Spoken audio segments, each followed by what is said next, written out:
At 12:31 in the morning, a volunteer firefighter driving down a gravel road outside Luling, Texas, spots a car in a ditch.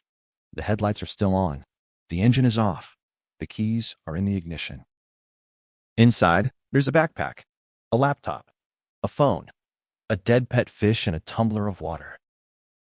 What's missing is the driver. 900 feet down the road, searchers will later find his clothes, laid out, not torn, with a small amount of blood on them. No footprints leading away, no signs of a struggle, no witnesses. 5 years later, Jason Landry has never been found, and the deeper investigators dig, the less the evidence seems to add up. This is not a story with a tidy answer. It's a story about a single car crash on a two-lane road that somehow became one of the most confounding missing person cases in the state of Texas. Jason Landry was 21 years old in December 2020, a student at Texas State University in San Marcos. He'd grown up in Missouri City, just outside Houston, the youngest of three siblings. Friends and family described him as easygoing, the kind of person who avoided plans and structure, in contrast to his more rule-oriented older siblings. 2 days before he disappeared, Jason texted his mother, Lisa, a Christmas list. It was oddly detailed for someone who never made lists. Mostly, he wanted socks. Specifically, he wanted the fun kind, with cartoon designs, not the plain kind with tacos or dogs on them. It was a small, silly, human detail, the kind of thing a mother remembers forever because it was one of the last real conversations she had with her son. On the evening of December 13th, 2020, Jason packed up his apartment in San Marcos and got ready to drive home for winter break. It was a trip he'd made before, about a 3-hour drive south and east to Missouri City. At 10:55 p.m., he left his apartment and opened Waze to guide the route. For the first half hour, everything about the drive was ordinary. Investigators would later reconstruct his path almost minute by minute using cell tower and app data.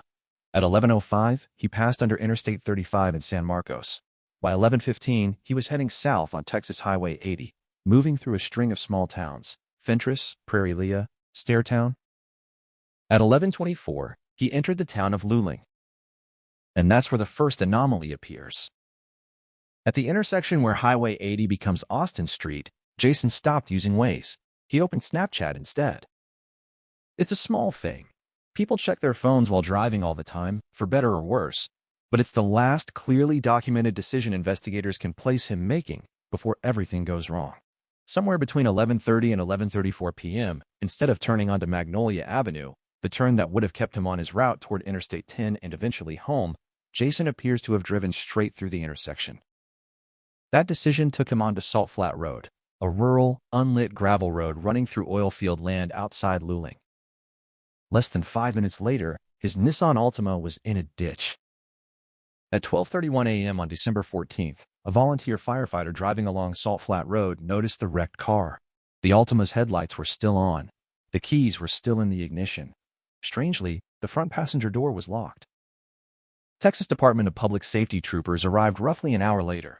Based on the physical evidence at the scene, investigators believe Jason overcorrected on the loose gravel surface and spun out, sending the car off the road. It was, on its face, a fairly ordinary single-vehicle accident, the kind of crash that happens on rural gravel roads more often than people think. Cars get totaled. Drivers get shaken up. Usually, they call for help, or they walk to the nearest house, or they wait for someone to stop. But nobody called. Nobody walked anywhere anyone could find. And somewhere in those early hours, a chain of decisions was made, first by Jason, and then by the people responsible for finding him, that would shape everything that came after. At around 5:30 that morning, Jason's father, Kent Landry, arrived at the impound lot where the car had been towed. Inside, he found his son's phone. He then drove back out to Salt Flat Road himself, and it was there, walking the roadside in the gray early light, that Kent found what should have been in a police evidence log, not discovered by a grieving father: his son's clothing, scattered along the road, a backpack, toiletries, and shorts with a small amount of blood on them. Jason was formally declared missing later that day. Here is where the case stops looking like a straightforward accident and starts generating the questions that would consume investigators, journalists, and thousands of online amateur sleuths for years. First, the clothes themselves. Investigators found no evidence that they'd been forcibly removed. No tears, no signs of a struggle at the point of removal. A 21-year-old man, on a cold December night, apparently took off his clothes on a dark rural road and walked away from them. Why would someone do that? One theory investigators have floated publicly involves a medical phenomenon sometimes seen in cases of severe hypothermia called paradoxical undressing, a state in which a person's body, in extreme cold, misinterprets its own failing thermoregulation as overheating, causing them to remove clothing even as they're freezing. It's a real, documented phenomenon.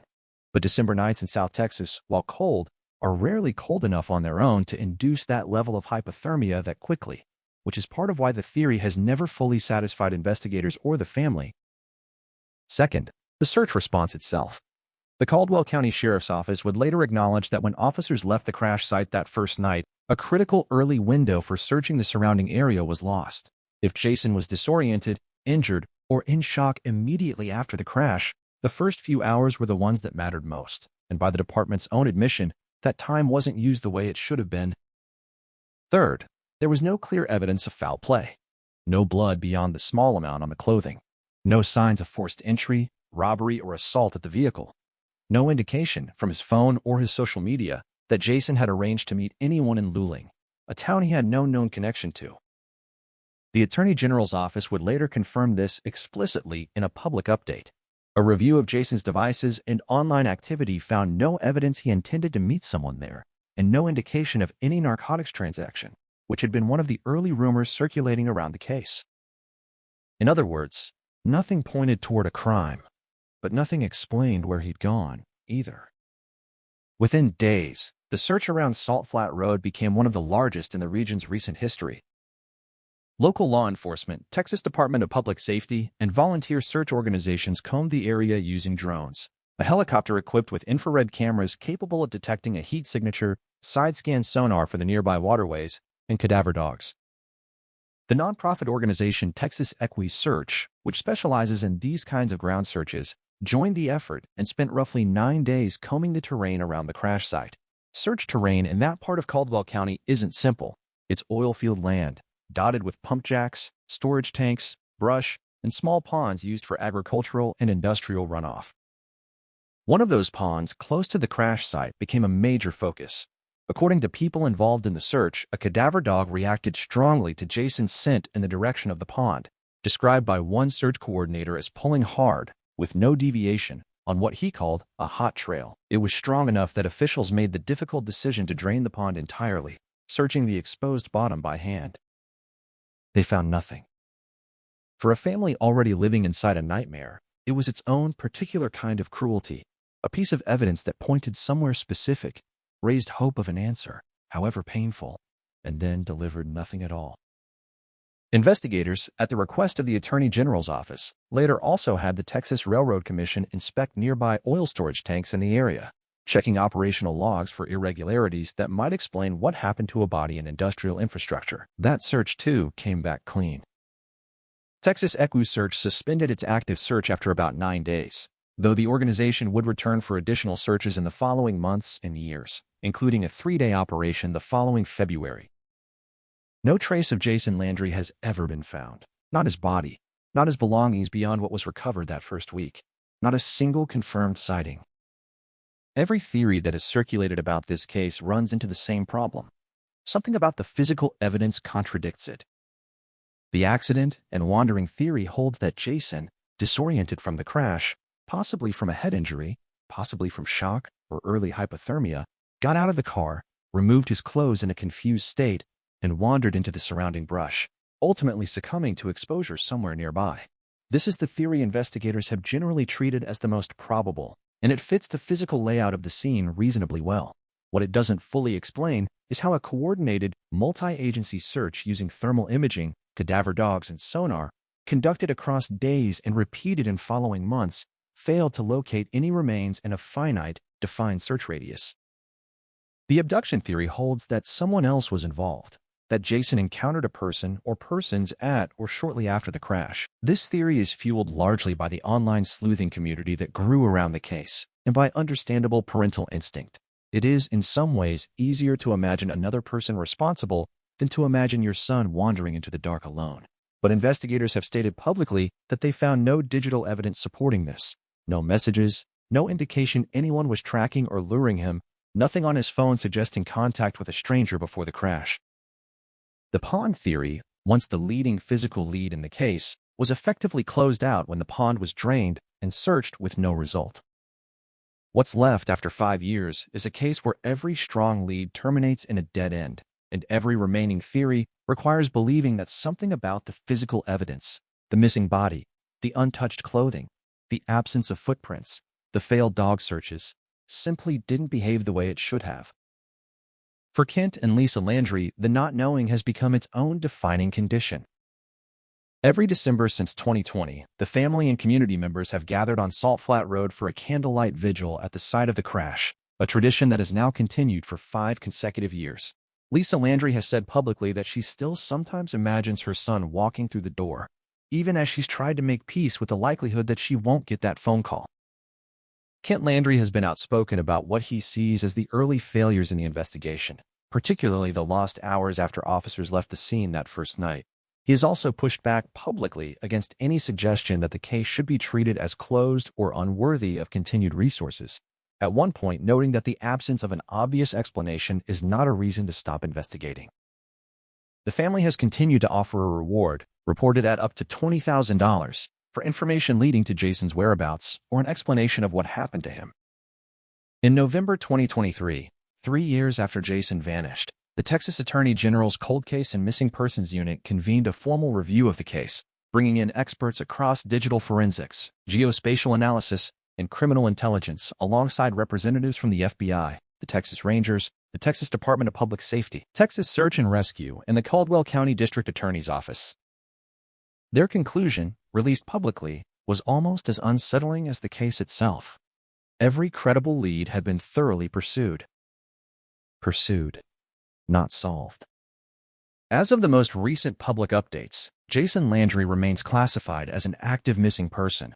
The investigation has not been closed.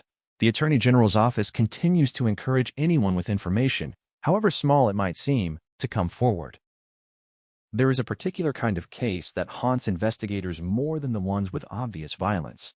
It's the case with almost too much evidence. A car, a phone, a backpack, clothing, a precise minute-by-minute digital timeline right up to the last moment, and yet no answer at the center of it. Jason Landry didn't vanish from a locked room or a crowded street. He vanished from a 2-lane gravel road in an oil field outside a small Texas town, in the 90 seconds or so between a wrong turn and a ditch. Everything before that turn is documented almost to the second. Everything after it is a void that 5 years of searching, forensic analysis, and public appeals have not been able to fill.